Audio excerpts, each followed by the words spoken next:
This podcast is sponsored by nobody. Hey dudes, welcome to Splat from the Past, the only 80s themed horror and sci-fi show where things can get totally radical.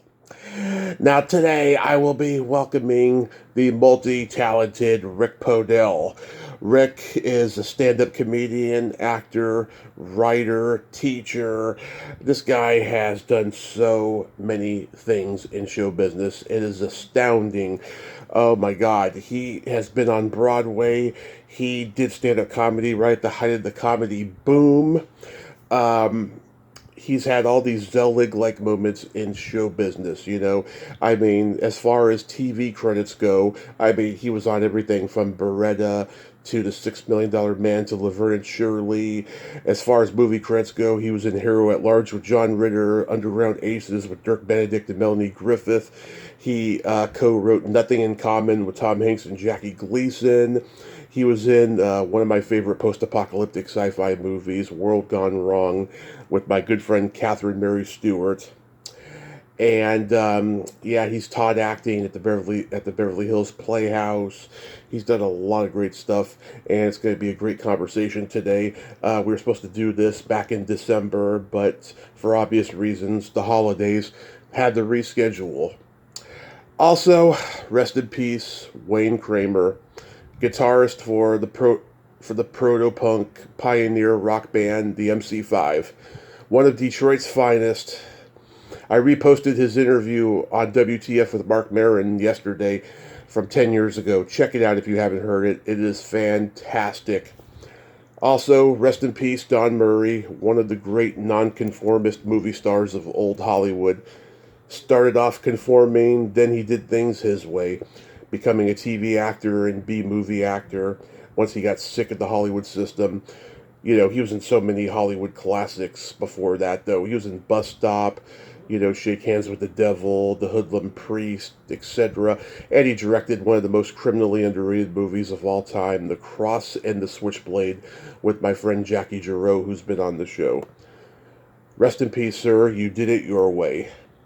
So yeah, here is my interview with Rick Podell.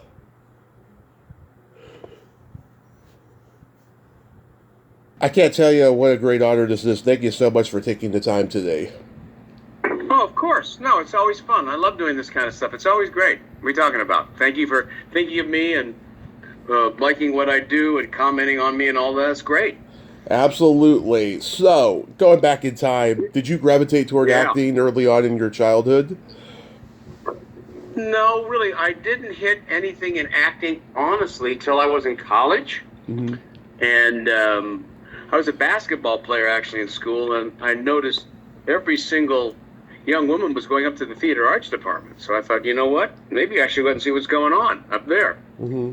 So I enrolled in an acting class in Valley Junior College, like in Los Angeles, mm-hmm. and started just taking some classes there. And the first play I ever did was a play called Crime the Streets by Rolf Lochner, this German playwright, and I had to play a blind person, so you can imagine how that went. Yeah.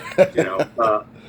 But anyway, that's how I got started in college, and that sort of then ended up getting me into acting. You know, mm-hmm. and I got very lucky early because I had been dancing as a kid. I started tapping when I was 6 and 7 years old, mm-hmm. and then I took jazz and a lot of ballet classes and stuff. And so there was an open audition for a show called Dames at Sea, a musical in New York. Mm-hmm. And I didn't even know they were going to do it in New York. They were having open auditions. So I went to the hall in San Francisco, where I was going to San Francisco State at the time.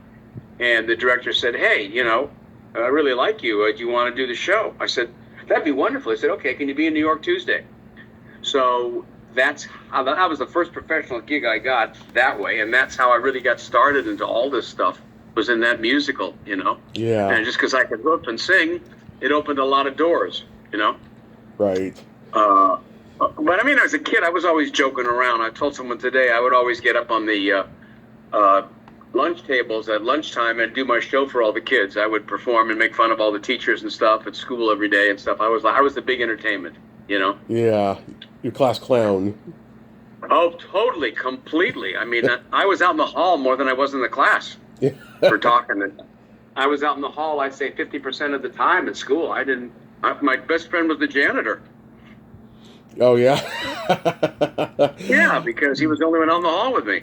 So yeah, I was always doing that, but I think I just always had a desire to perform and do that. And like a lot of kids, I didn't have a really happy childhood with my parents, and so obviously I did a movie about that. But so that kind of spurred me to want to get a lot of affection and care from other people, and so it landed itself as me getting up on a table and talking and having people laugh at you and have a good time, and thought, hey, wow, look, I'm accepted here. And that's how a lot of that started, I think. I'm sure a lot of actors, comedians, theater people have the same kind of story in some way. That was my gig. Right. Did you grow up in L.A.? Yeah, I grew up in Los Angeles, actually in the San Fernando Valley, and I did move to New York. I moved to New York in like 1971 to do a show, but I was a Los Angeles born and bred kid. Sure, yeah. Yeah. LA. Did you see celebrities on the street growing up? Not really. No. I really didn't. I think when I was really young, my father took me to a restaurant. Can't think of Romanoff's was the name of it, and for a birthday dinner or something, at the table, like on the other side of us, was Humphrey Bogart and Lauren Bacall. I had no idea who they were at the time. He told me. Yeah. But no, I never saw celebrities on the street, at least in the area I was in, ever. Yeah, because it seems like back then, there were no paparazzis, and celebrities could live their lives, more carefree than they can nowadays. Well, it's funny. I went one. Actually, when I think about it, hang on. I did go 1 year before I moved to the Valley. I did live in Beverly Hills, and I went to Beverly Hills High School 1 year. And I did. Rob Reiner was actually a friend of mine in school. So I've known Rob over the years, and that's the only guy I can think of that I really had a connection with who was in the business. Yeah, I know a lot of the Beverly kids from that period. Carol White and Lynn Stewart and Kathy Fields. Yeah. Yeah, but Rob was like in my age range, and so Rob and I were kind of friends at the time. And that was the one, and I didn't even know he was a celebrity. Really, I had no idea who Carl Reiner was. I just liked him. Yeah. So you left college to do Dames at the Sea on off Broadway, right? Yeah, the Theater de Lis. Yeah, off Broadway, exactly. I left college my junior year to do that and work there. And it's funny, I had no idea at the time that that West Village area of New York, New York was very, bisexual oriented at the time, and I had no idea that Dames at Sea was a huge gay show. Yeah. So I had no idea what was going on. And Bernadette Peters and a guy named Steve Elmore kind of told me what was going on, because I'd walk by all these leather bars and guys were in leather pants with their asses sticking out on the way to the theater.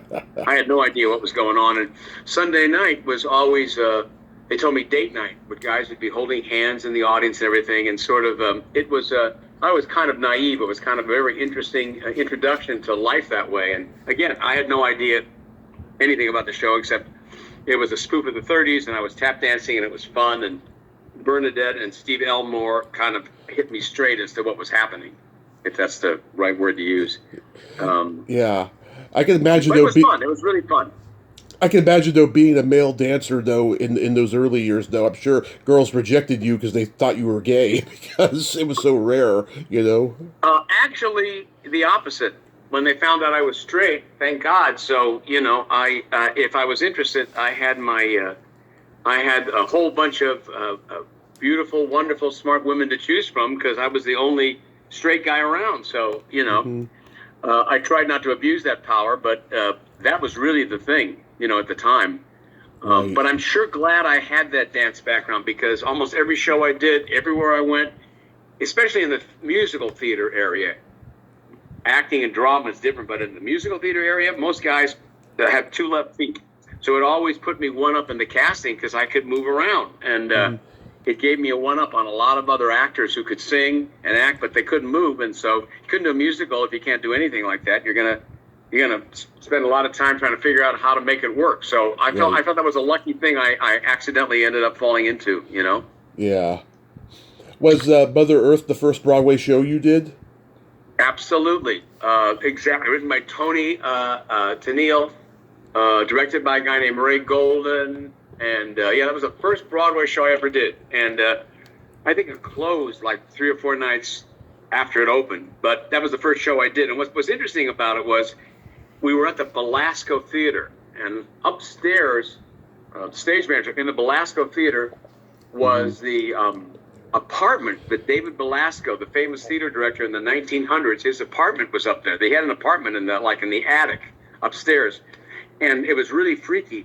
All the furniture was still there covered. It was really a weird place. And there was a little open slot where he could see the show from his office. But it was really weird. It was all the furniture was covered. There was dishes up there, everything. It was really freaky. But Mother Earth was the first show I did on Broadway, yeah. With actually John Bennett Perry, who was the father of the guy from Friends, was in it.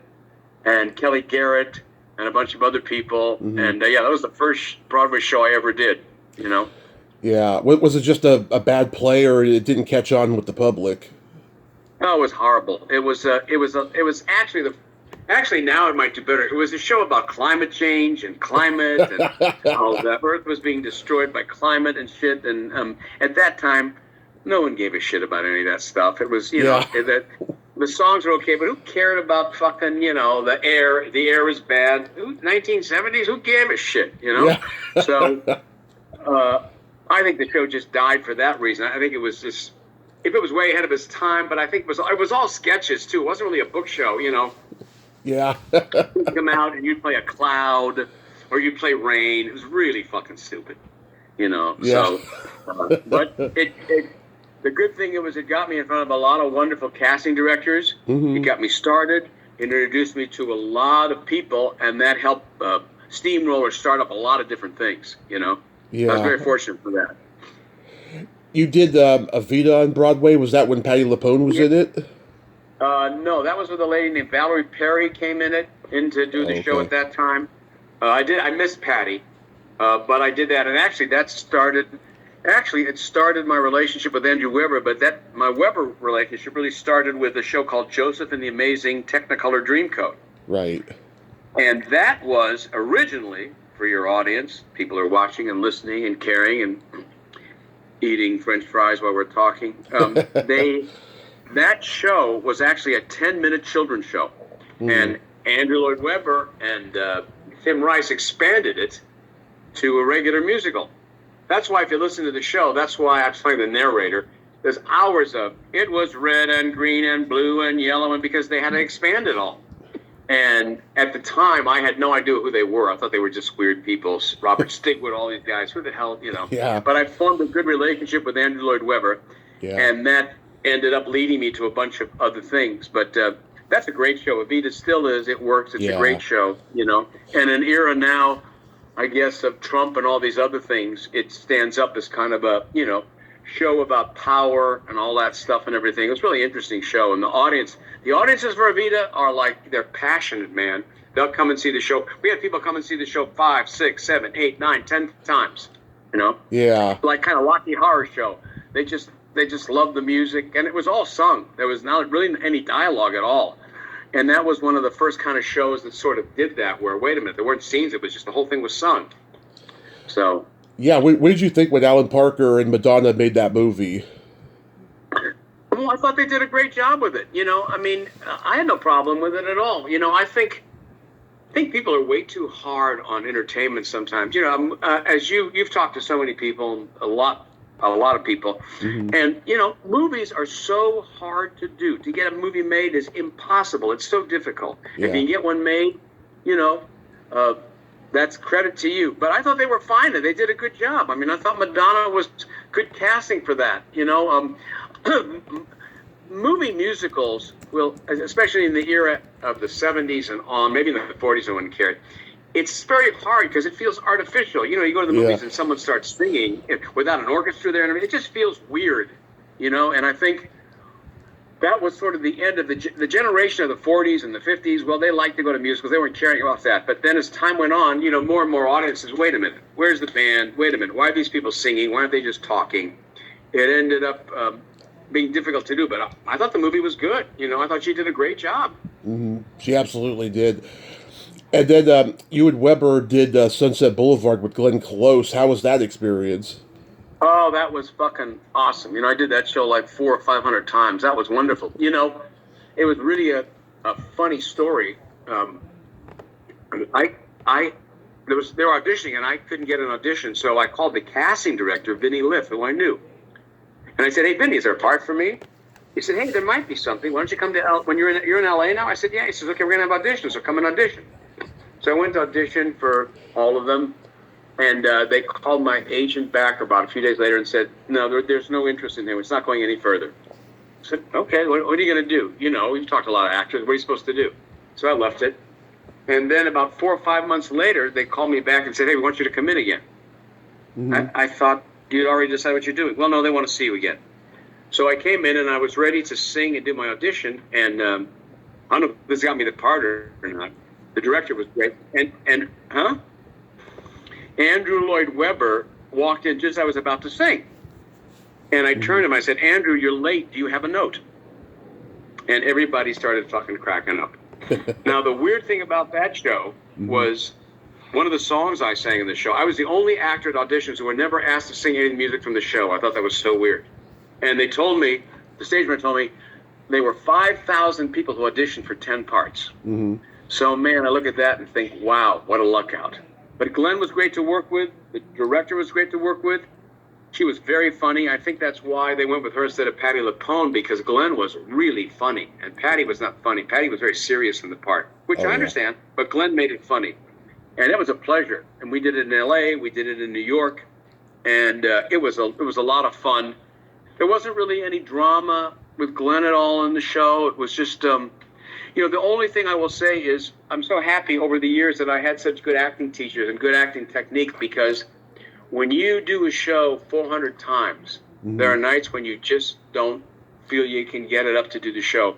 And that's where your technique comes in. Whatever you've learned to do, however you learn to work, it's very important, because, there were some Saturday matinees, I said, shit, I want to be at the beach. I don't want to be in this stupid-ass theater.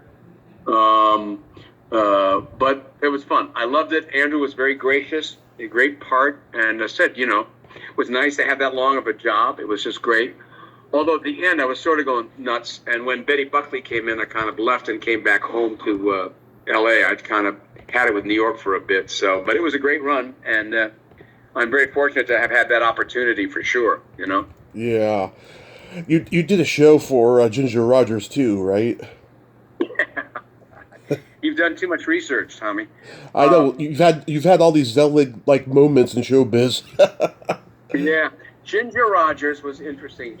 My manager was a guy named Bud Robinson, who was the manager for Doc Severinsen, right, and a couple other people. And I'd been working at the Improv and all these clubs, and on the road doing stuff.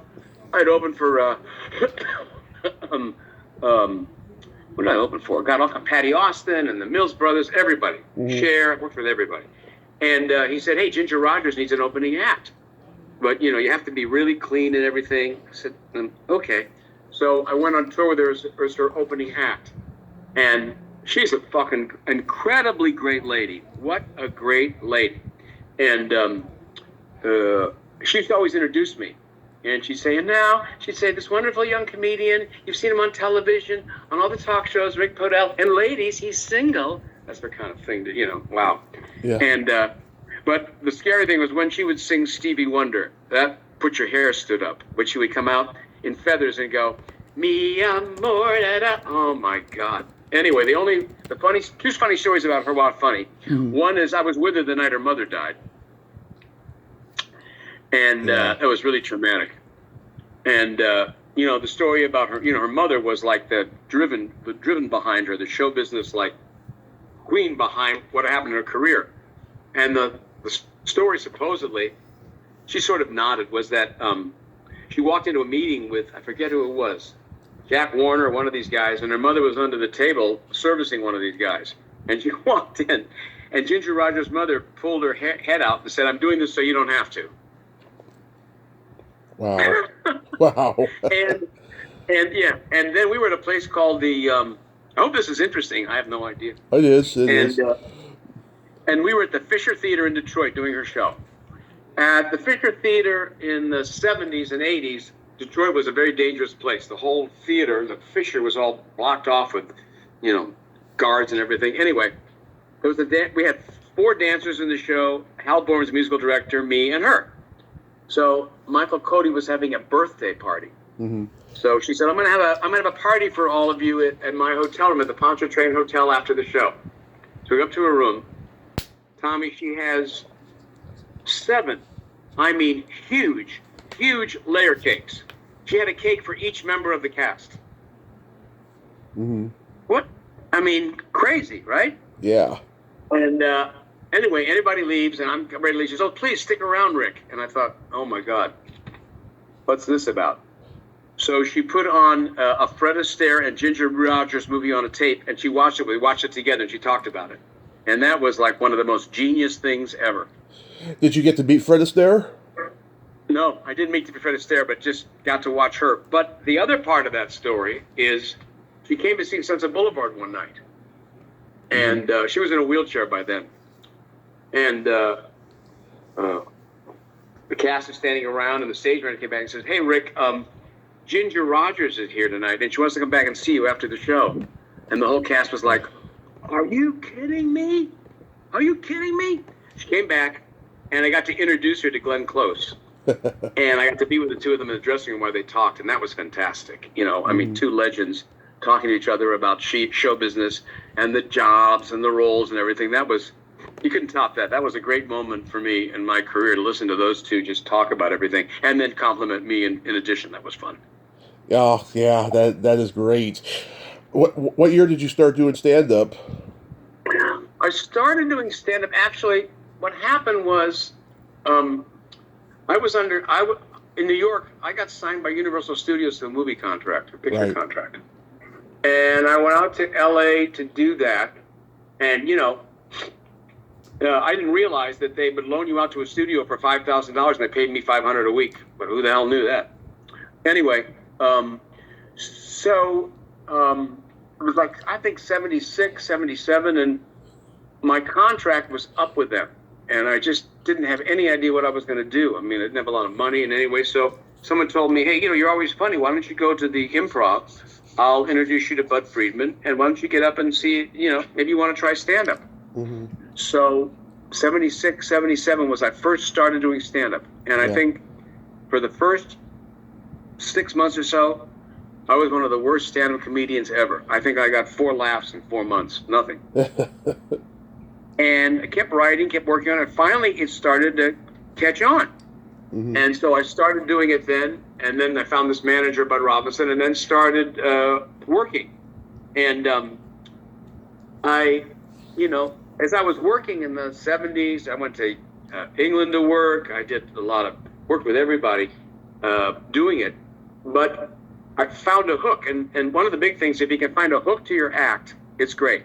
Mm-hmm. So I was working, and I hadn't found a hook for a long time. I was working with, I believe, Cher in Vegas, like in 81 or 82 or something. And still searching around. I was doing okay, but not as good as I could do. And I turned to someone in the audience. I said, anybody here, from New York?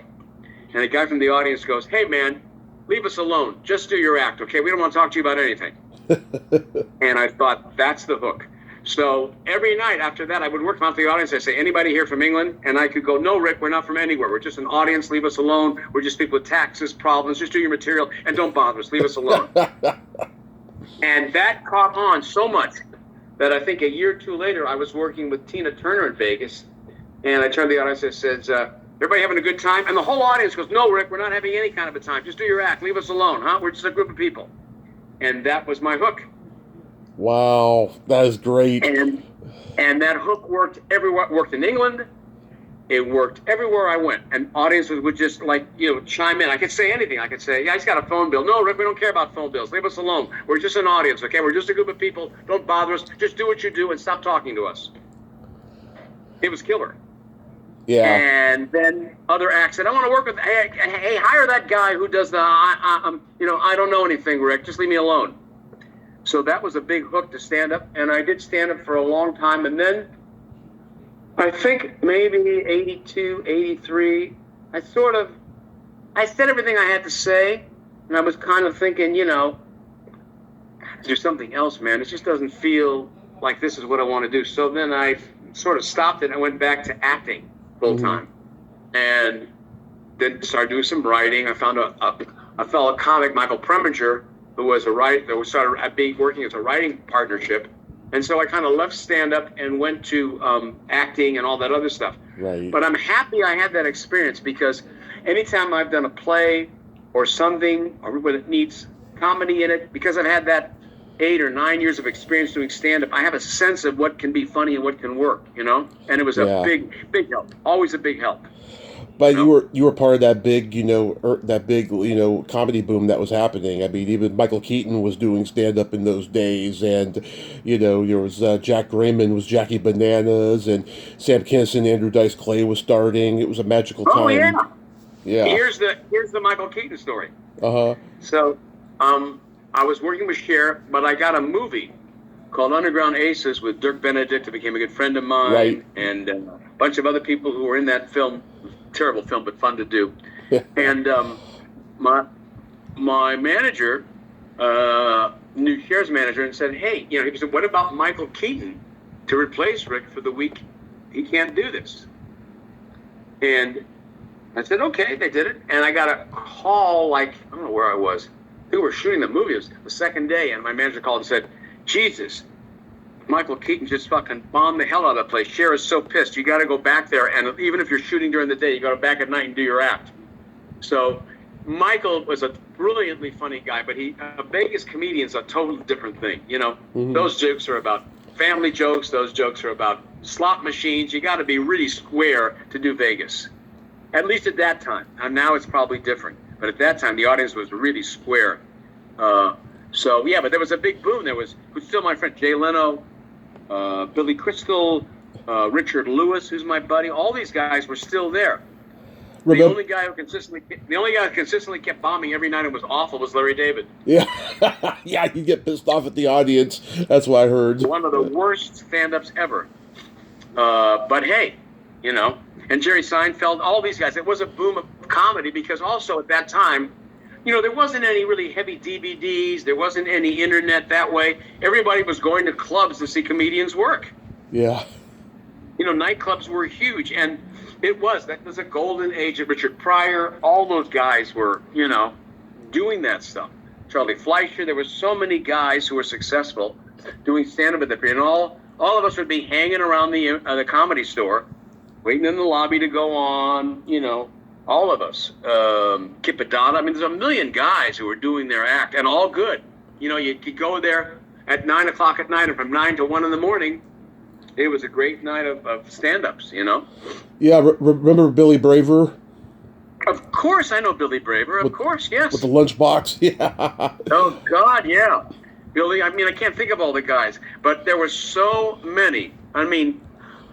Hundreds of talented comedians. Billy Braver was very funny. Billy was but Billy was one of those guys. Billy's act and his personality were totally no different. Yeah.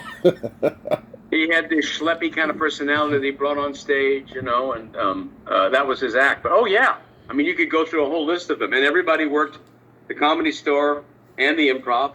Like on a Tuesday night, I'd do a set at the Comedy Store at 10:15, and then drive over to the Improv and do a set at 11.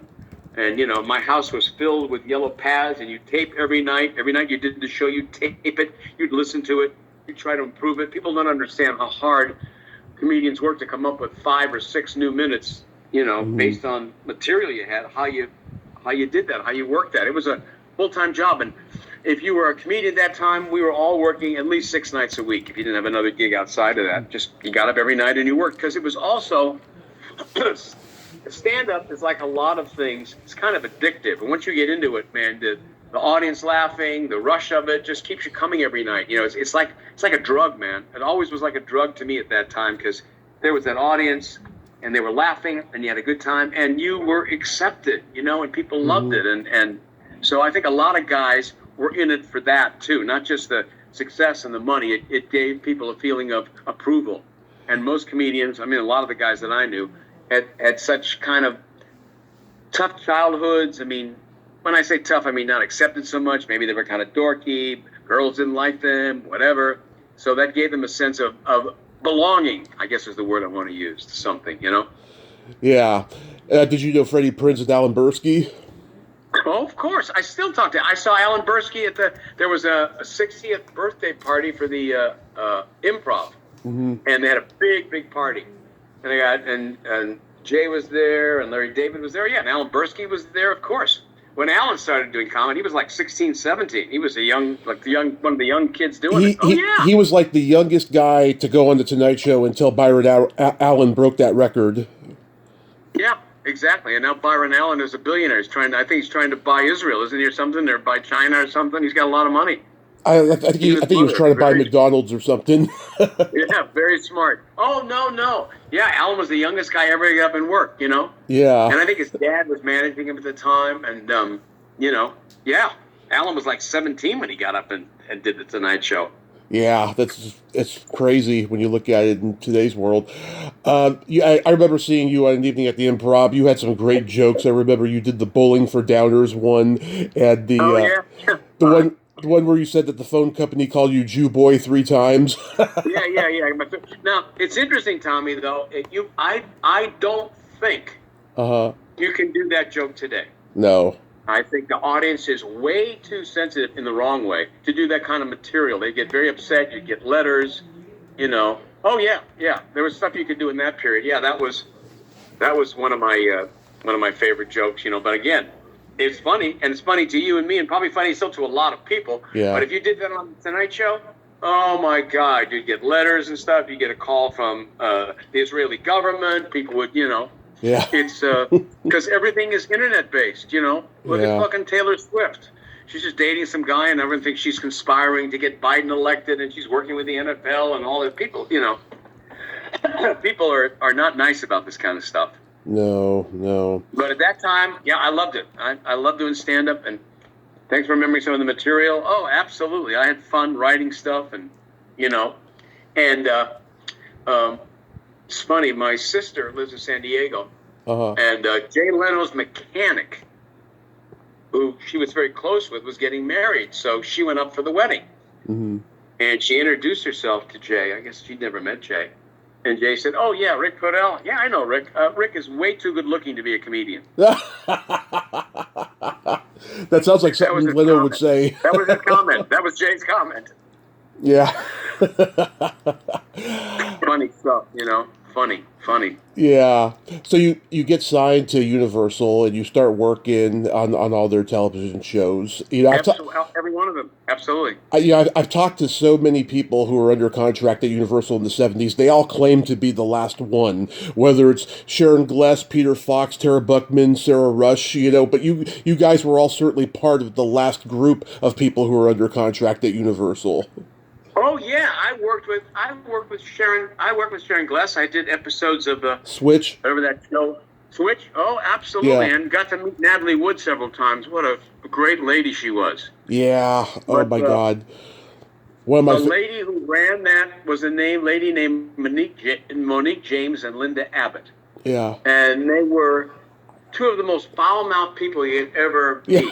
That's what Sharon told me. Yeah. Bully me into job. Oh man. She'd go, "What do you fucking mean?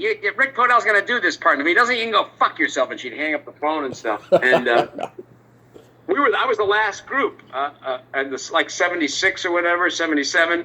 But I must say it was a great opportunity because you got to shoot a lot of shows, and then they would call you into the screening room after the show was shot, and you'd sit with Monique and directors and other people, and they'd talk to you about the difference between shooting film and doing theater and what was good and what kind of didn't work. It was a wonderful education of how to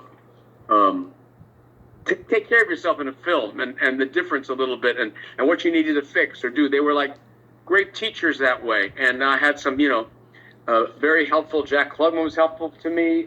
Rock Hudson was extremely helpful to me when I was doing McMillan and Wife. Mm-hmm. Lee Majors, they were all very nice, very helpful. So it was a wonderful experience. And again, talk about the set, 76, you got $500 a week whether you worked or not. Mm-hmm. So, Jay Leno and I did a pilot for NBC called Snafu. I got to work with a lot of different people. And it was a wonderful experience being under contract there. I have to say, it was just great. I loved it.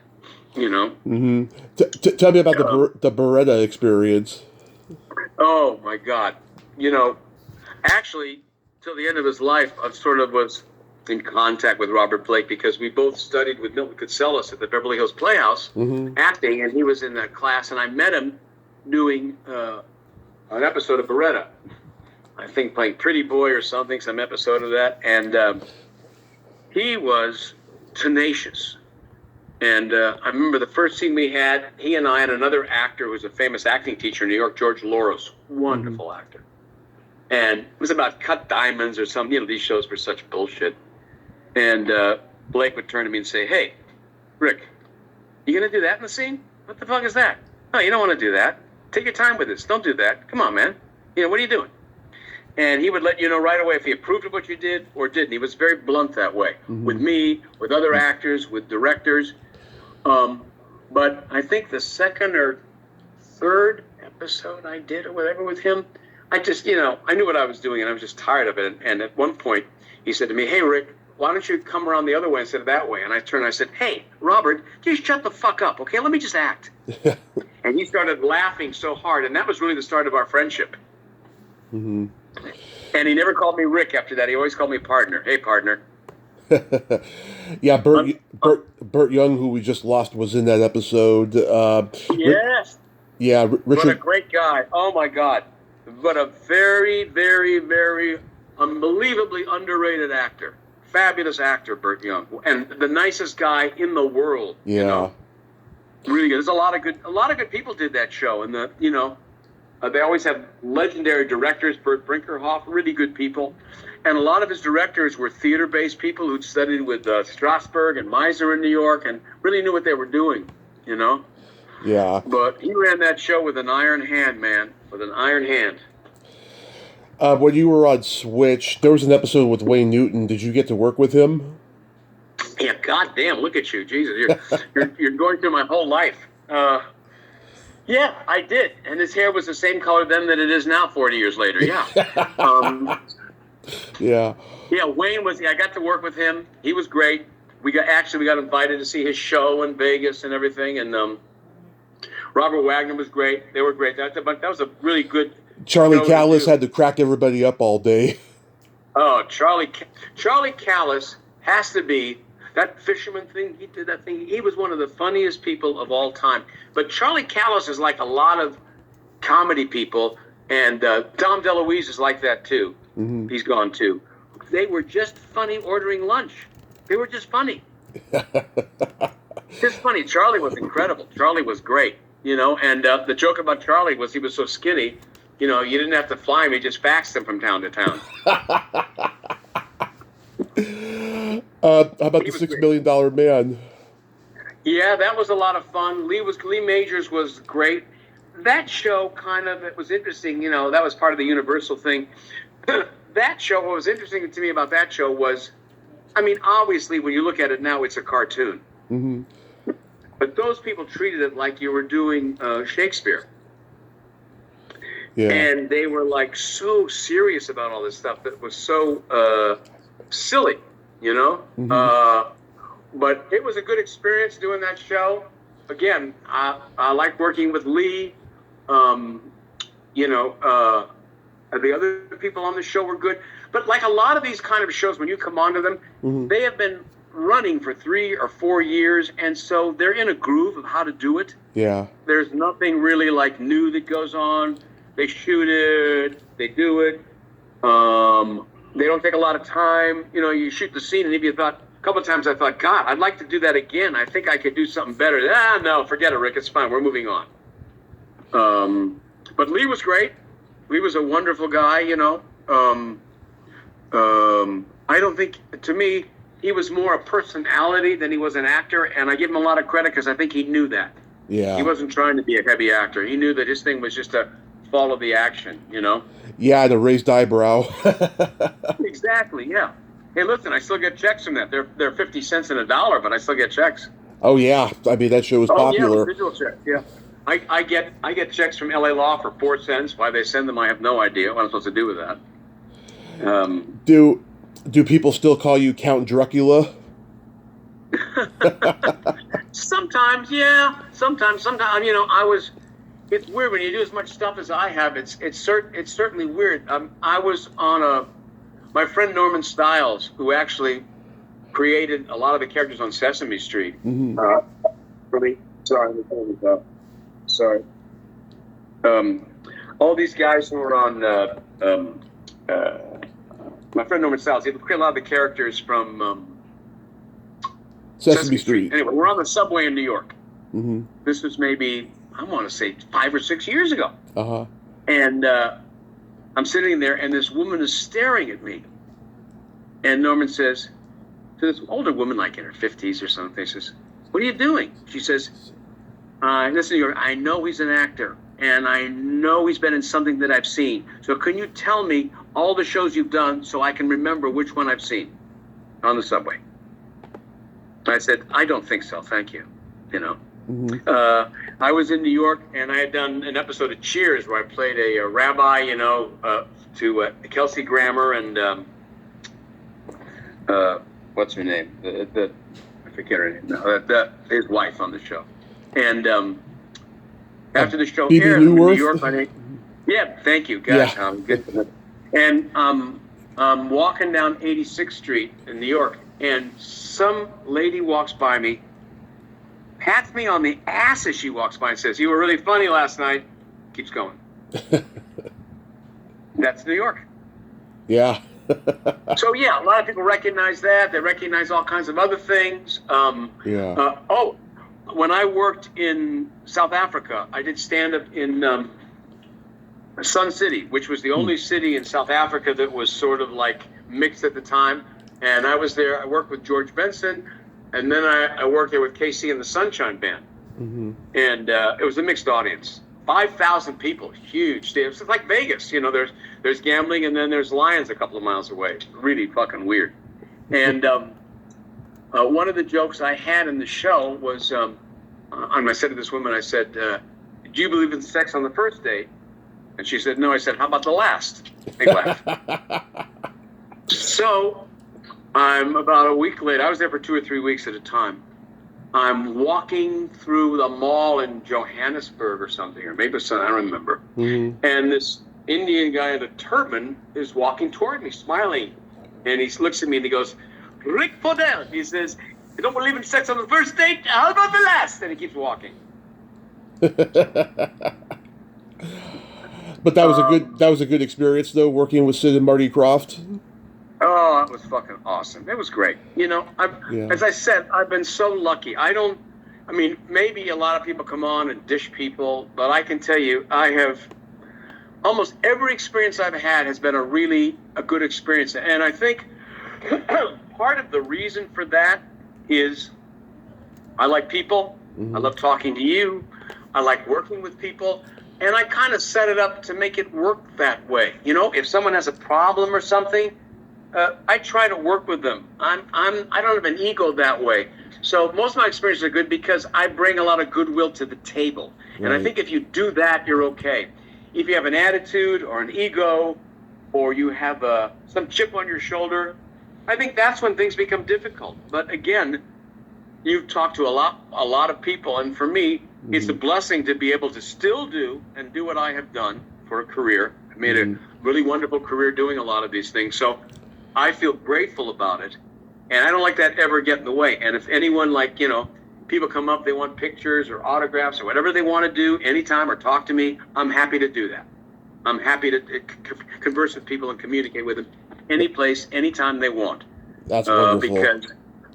Because I think it's part of what you sign on for. You know, if you're going to come on television and millions of people are going to see you, you don't have the right to say, "Hey, wait a minute, I want my privacy." Well, yeah, I don't want someone to walk in a bathroom when I go in the bathroom and say, "Hi, can I talk to you for a minute?" Obviously. But if it's a good situation somewhere and people want to talk or communicate, hey, why not, man? It's fun. It's great. You know, I'm a big fan of that. So most of those experiences I've had are good, and the people I've worked with have been very good to work with. I don't think I've gotten really too much trouble ever from a director or a producer or the cast people who either don't like what I do or have some huge problem. There's always problems in working on a show or TV or film or stage. There's always something that's not working properly. But if you communicate, it's about communication, I mean, I think you can work it out, you know? Yeah. If you're not an asshole. If you're an asshole, well, you're going to get asshole back. That's how I look at it. I love that 2-part episode you did of Laverne and Shirley, the New York Festival episode. Oh, you know? Yeah. I just saw it again. Because I found it on this thing, Pluto or whatever, because during the strike, we were all looking for where our money was and everything. Mm-hmm. And I watched it with my wife, and the first thing she said was, God, you were so skinny. Yeah. And I didn't. Oh, that was fun.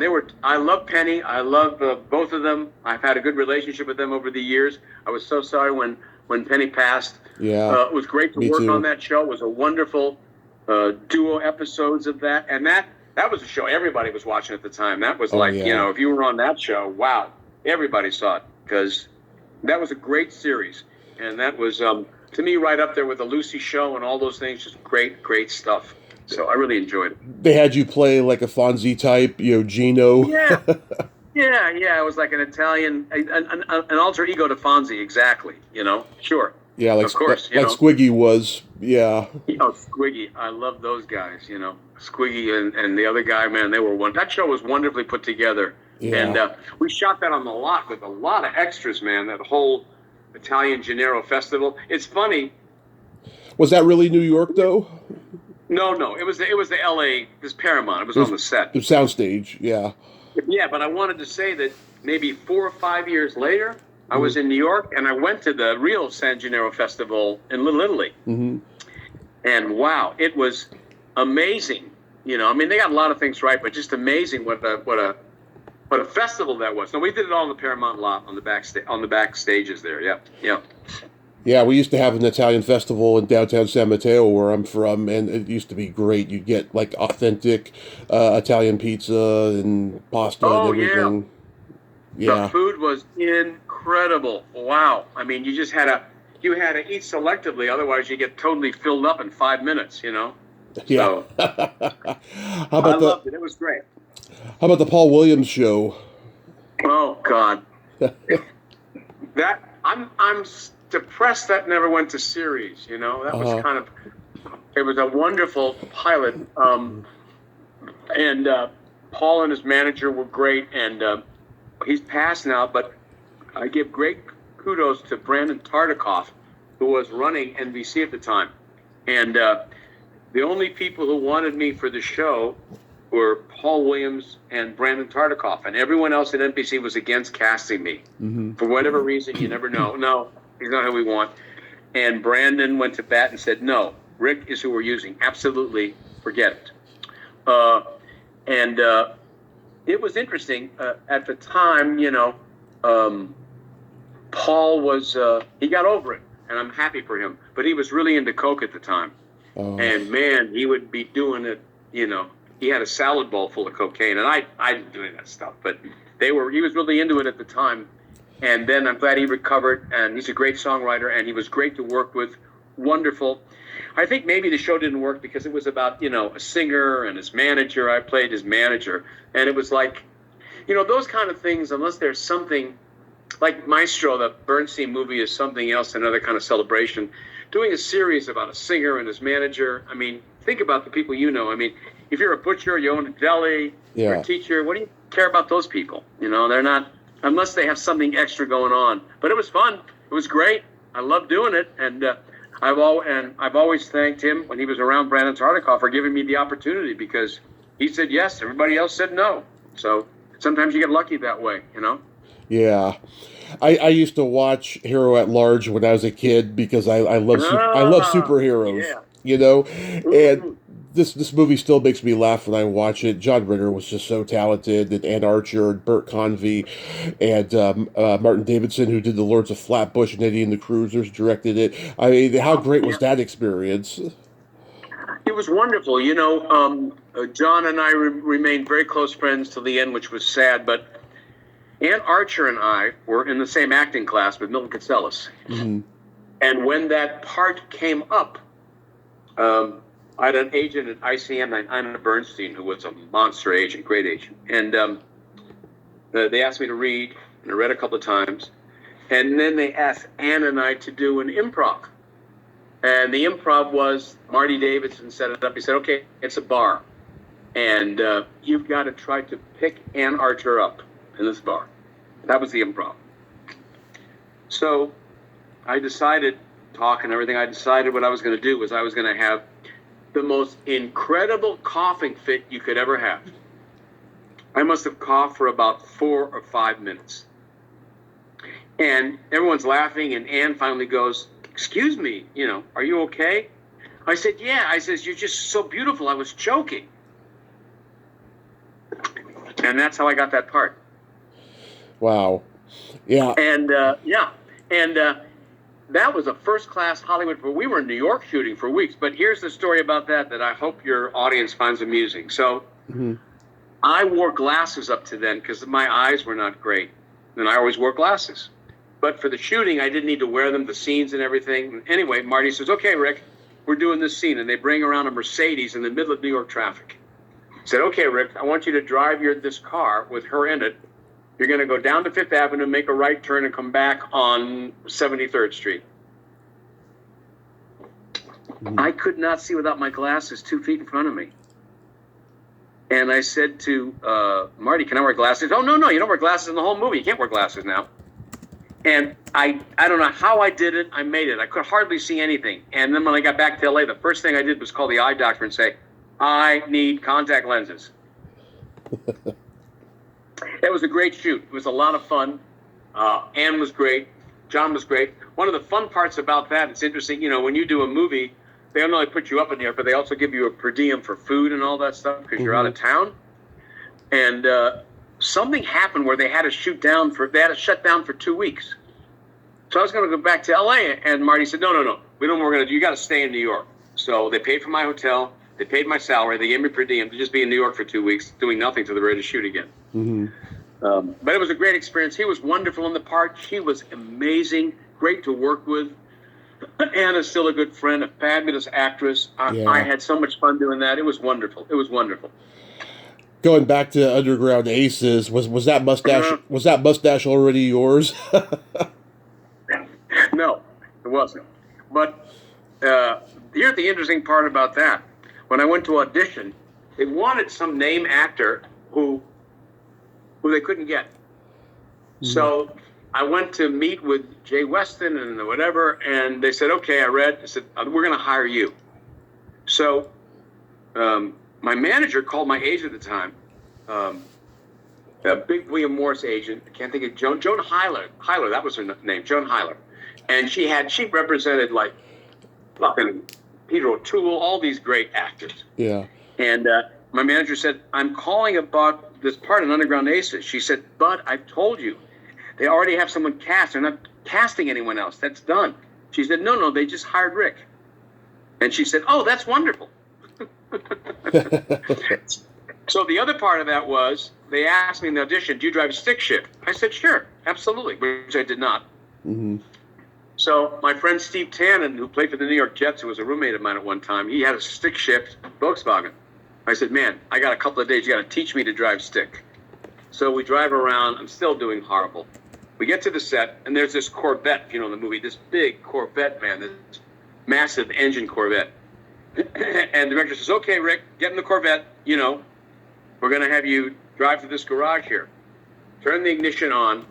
Tried to put the car in reverse and almost killed 7 people with it. And the director said, "Okay, Rick, get out of the car." And for the rest of the movie, when there was a car scene, they always had somebody else driving it. Shit. I almost knocked off a bunch of people. But that was fun. And that Dirk Benedict and I became roommates for a while after that. We're still very close. I'm friends with his ex-wife, Tony. Oh, yeah? Well, I know Tony very well. Oh, my God. Yeah. Love Tony. And they're boys. And both their boys. Yeah. Yeah. Have you read her Tony new sex book? The what? Have you read her new sex book? No, I have not. No, it is steamy. It is steamy. I'll bet. Well, I knew them when they were together, and they had the boys when they were very young, George and the other one, and they lived in Beverly Hills on Wilshire Boulevard, and we were good friends for a long time, all of us. And then I guess they split, and she went her way, and he went his way, and so that was that.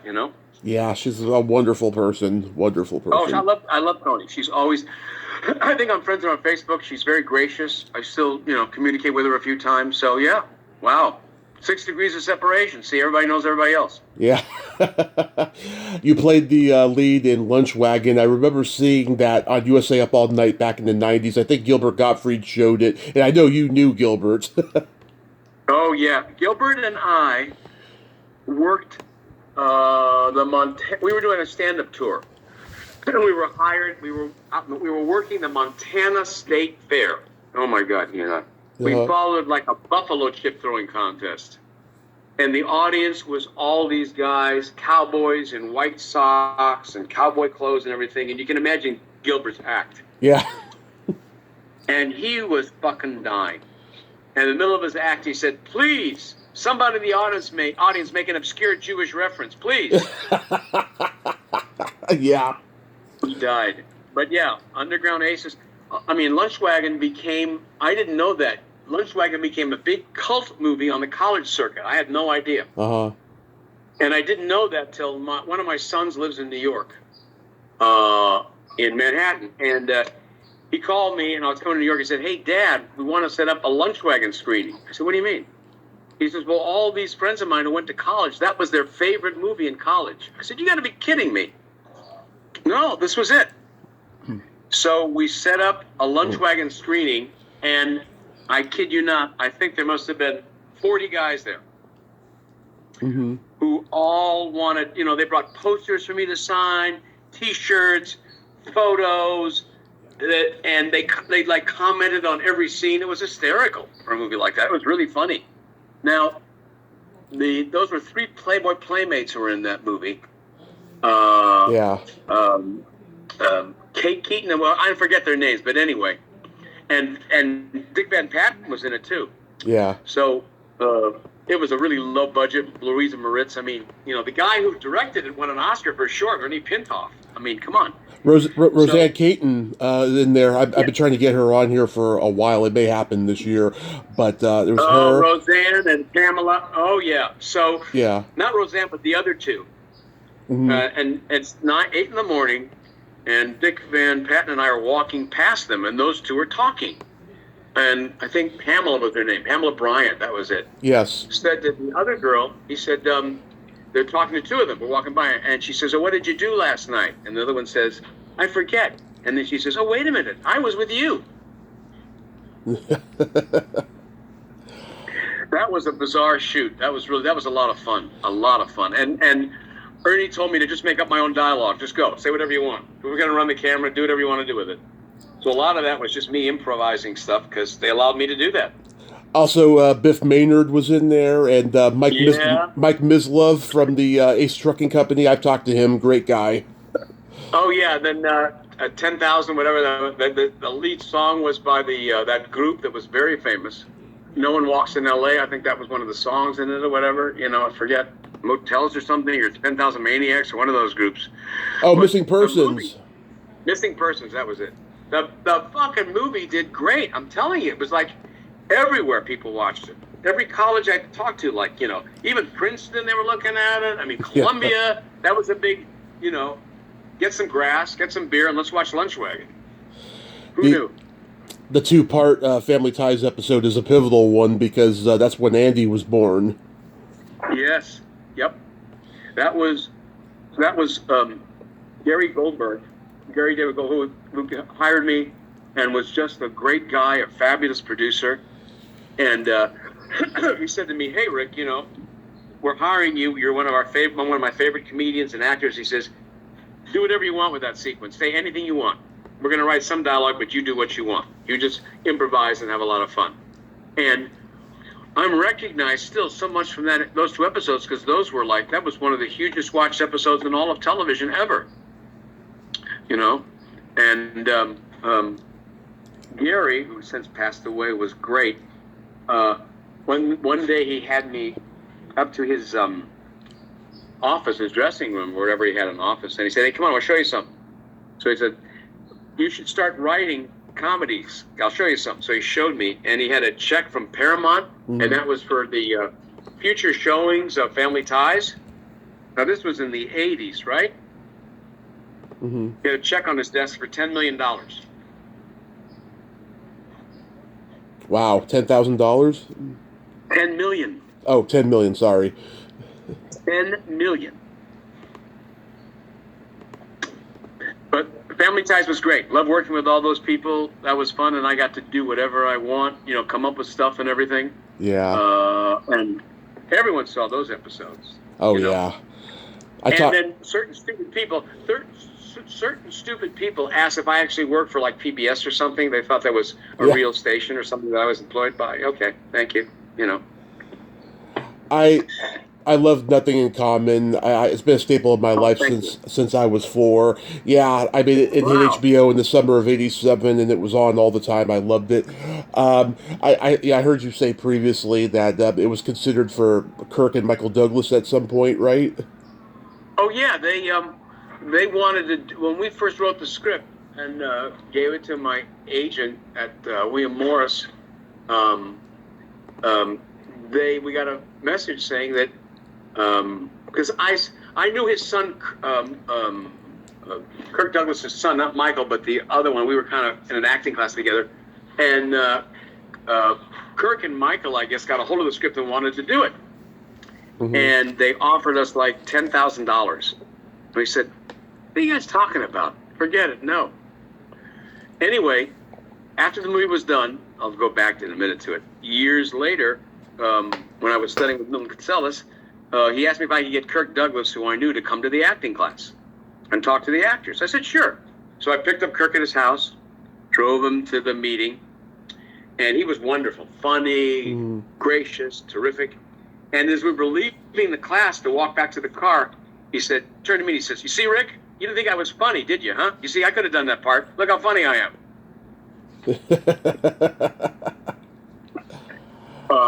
But no, we didn't give it to them at all. We ended up doing what we did with it, which was the smart way to do it, Yeah. And again, that was just my family and myself. That was my dad and my mom and me. I didn't have to do a lot of writing. That was just out of real life with those people. Yeah. How did Gary Marshall get involved?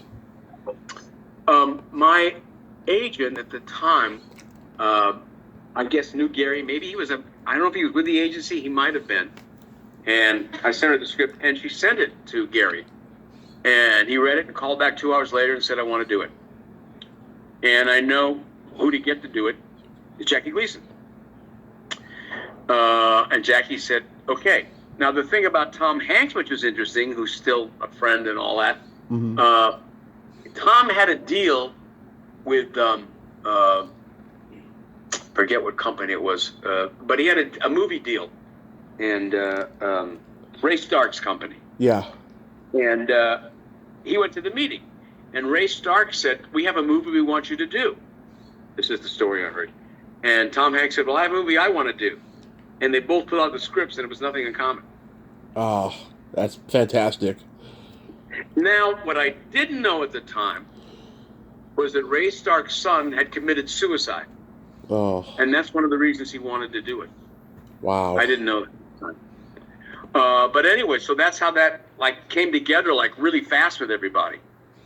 And then we obviously did rewrites or whatever, but that was just my dad and me and my mom, and that was, the story of my family, which, again, with Michael's great help, very fortunate. I mean, I'm probably one of a handful of people in the world who were ever able to do a movie about their family and get it made, Yeah. And it was all from the heart, and we had so many. Thank you for your compliments. I appreciate them immensely. From so many people, letters and stuff from people who said the movie helped their husband and their sons get together, and people were moved by it, and it did something to them. So, Michael and I talked about this a lot. Well, I talk about this a lot. You don't think when you just sat down to write something, you're in your own house or whatever, you never know what's going to happen, but you don't ever realize how many people it can affect, if it's the right thing. And it was always moving to me that so many people were moved by it and interested in it, Yeah, I mean, everyone in it is great. Bess Armstrong and Selah Ward and Barry Corbin. My favorite Gleason line is, "Your dick is your best friend." Yeah. Yep, that was one of my favorite scenes in it.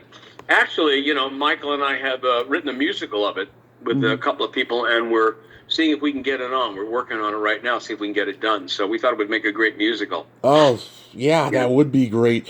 Yeah, Jerry Paris's daughter, Julie Paris, is the nurse, and he says, she gives great sponge. Oh, yeah. That was so much fun to work on that. That was really a lot of fun, and writing it and thinking about all that. And, when my dad was alive, he came to the premiere of it.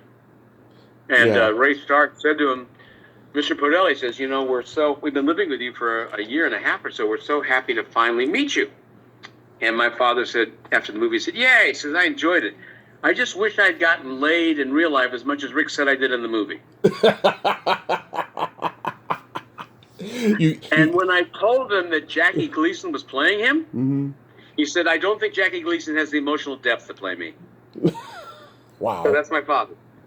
So that's how that part, you understand now how that part was created. It was already there. I didn't have to do anything. Yeah. Oh, wow. And you did a TV movie about Gleason. Yeah, we did with Brad Garrett. Gleason, exactly. Yeah, we did that. That's a very interesting little tidbit.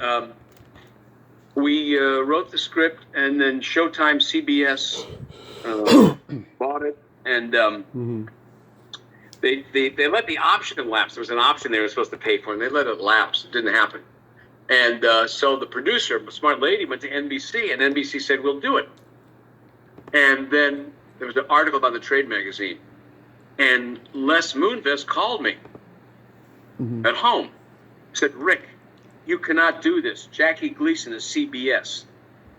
If you do this movie, I promise you, you will never work at CBS ever again.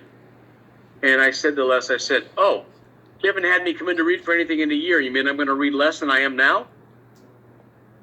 And he started to laugh. And anyway, we sold it back to CBS. They ended up doing it. But I saw Les a lot after that, and he was always laughing and cracking up about it. He said, you got some balls, kid. He went right after me. You got some balls, kid. I said, okay, thanks. But that was a fun movie. That was great to work on. A good director on it. Howie Deutsch did a great job, and got Emmy nominations. And it was interesting. We couldn't figure out how to do it for the longest time. I just couldn't figure out how to make it work. And then we came up with the idea of, hey, wait a minute, it's live television. What if something happens where Gleason has to stretch it? He has to improv for 50 minutes or so, waiting for them to get back. And in that interim of the 50 minutes, we do his whole life. So that's how we came up with that, And that's how that was that movie, It was great. A lot of fun, got done, got made, as I said, and it's out there, still. Yeah. I love World Gone Wrong. Kathy Stewart is World Gone Wild, you mean? World Gone Wild? World Gone Wild, I'm sorry. World Gone Wild. Yeah. Wow, Michael Pare, Adamant, Kathy Stewart's a good friend of mine. She's been on several times, and she was one of the first people I ever met at autograph shows. She was great to put up with all these men and everything, Yeah. And Bruce Dern is I love Bruce still, one of the funniest, saltiest people ever. Yeah. The first time I met him, he said, hey, how are you? He said, let me ask you a question. Whose career is eating it right now and they don't know it? That was his first comment. And then he said, are you a sports fan? I said, of course. He said, okay. I'll only be friends if you can answer this sports quiz. Okay, what's your sports quiz? Who was the first black baseball player for the Boston Red Sox? I said, that's easy, Pumpsy Green. He goes, oh my God, you're right. And so Bruce and I have always been friends, and occasionally I get a call from him and it'll say, hey, it's Pumpsy Green, call me back.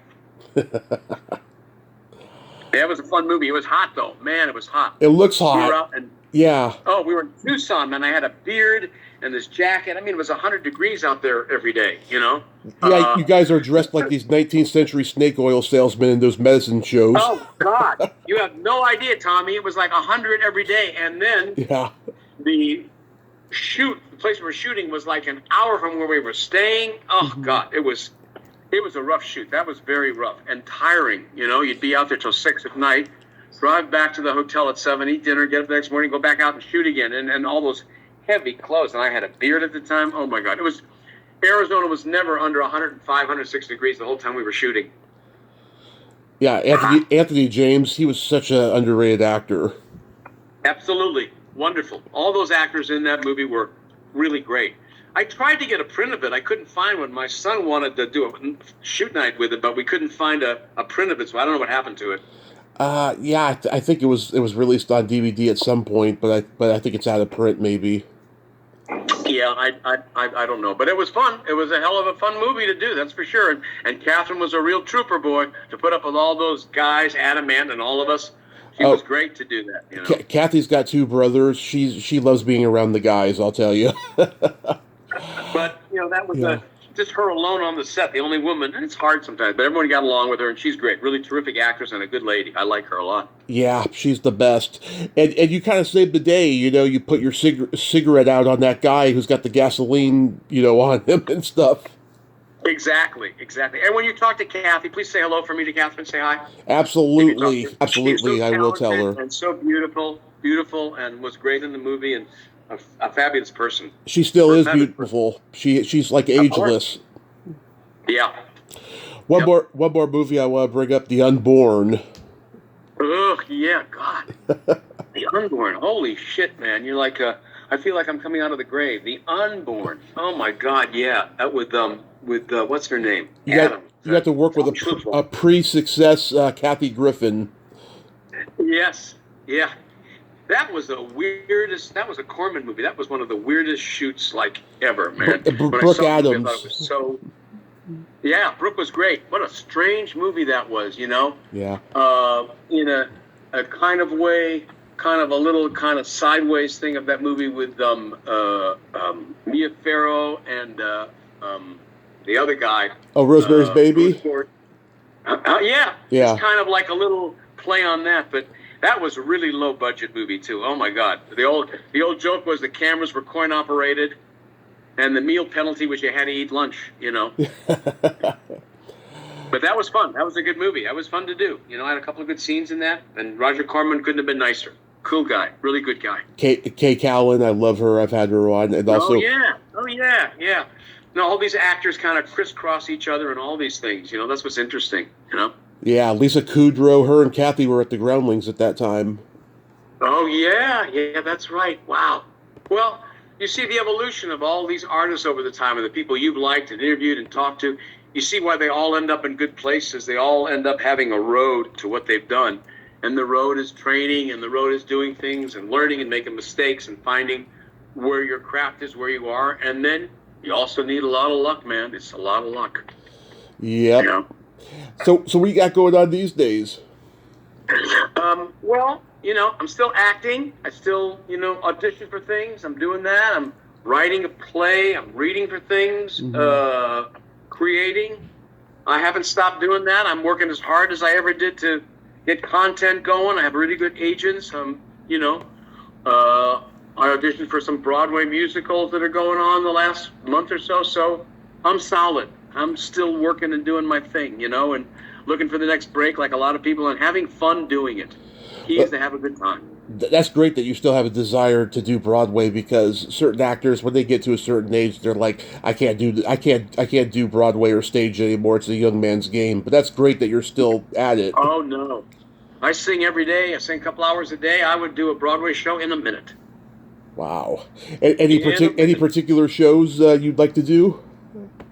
Well, I'd like to play older Neil Diamond in the Beautiful Noise, the musical that's on Broadway now. Mm-hmm. I'd like to play Billy Flynn in Chicago. I've never done that. Like to play. I auditioned for. I'd like to play like Dumbledore and Harry Potter. And the stage of that. There's things out there I'd like to still do. Awesome. The game is still going on. Like Henry Winkler said, you stay at the table long enough, you get your chips come back to you, Exactly. Well, Rick, I think you're doing just fine, and you're going to keep on doing just fine. And I thank you so much for coming on today. This was great. And I hope your audience enjoys it. I hope people are able to listen to it, and get something from it. Absolutely. You have a great rest of your day, and be safe, sir. And stay in touch. Stay in touch. Okay. Well, there you have it. Rick Podell, ain't he a cool dude? Nice guy, Han. Very passionate about his work, both past and in present. I'm so glad we got to talk today. That was a great conversation. Man, I feel so stupid that I got the title of that movie wrong. World Gone Wild, not Gone Wrong. I've seen the movie enough times you think that I would get the title right, but it's just a brain fart, so I apologize. I apologize. Well, until next time, this is Tommy Throwback Kovac saying there's no shame in living in the past because the present sucks. Later, dudes!